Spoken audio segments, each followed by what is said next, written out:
জন্য আমার জীবনটা যতটা বিষাক্ত আমি কল্পনাও করি নাই। ঢাকাই সিনেমার জনপ্রিয় দুই নায়িকা অপু বিশ্বাস ও শবনম বুবলী। দীর্ঘদিন ধরেই ব্যক্তিগত জীবন নিয়ে এই দুই তারকার মধ্যে চলছে দ্বন্দ্ব। এছাড়া সিনেমায় অনিয়মিত হলেও অপু বিশ্বাস নিয়মিত বুবলির সাথে ঝগড়ায়। বুবলিও অভিনয়ের পাশাপাশি পর্যাপ্ত সময় দেন এখানে, ফলে পাল্টা বাদানুবাদের গাড়ি ছুটেই চলছে। তার এক পর্যায়ে অপু বললেন বুবলিকে ডাক্তার দেখানো উচিত।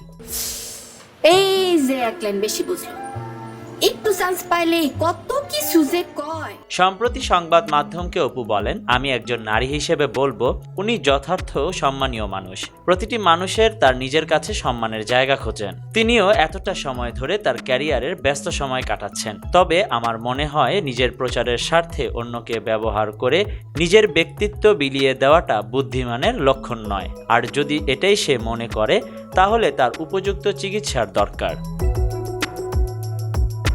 এর আগে বুবলি বলেছিলেন, আইনগতভাবে আমি এখনো শাকিব খানের বৈধ স্ত্রী। আবার বলছেন, আমি শাকিবের সাথে কোয়ালিটি টাইম পার করি। আমাদের সন্তান অনেক সময় সে সুযোগটাও করে দেয়।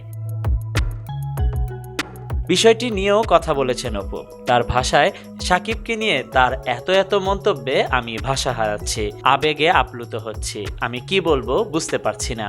ভালো হাইট আর গায়ের রং সাদা বলে নিজেকে কি মনে করো? ঢাকা শহরের সব মেয়েরা তোমার পেছনে পাগল হয়ে ঘুরবে।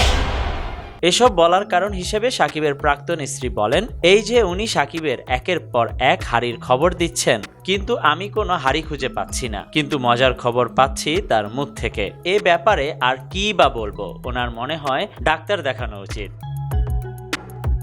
নাম প্রকাশ না করে বুবলিকে ইঙ্গিত করে অপু আরো বলেন, এখন আমরা একটা জায়গায় চলে এসেছি। আমাদের কথাবার্তা যেন যথাযথ হয়। এখন এসব কথা হাস্যকর মনে হয়। অতিভক্তি চোরের লক্ষণ। আমি মনে করি উনাকে সুস্থ থাকা দরকার। আরে ভাই, তুই এত কথা কইতাছিস কে? কত হ্যাঁ, তুই কি শিক্ষক? Khandakar Ishtiaq, news now 24।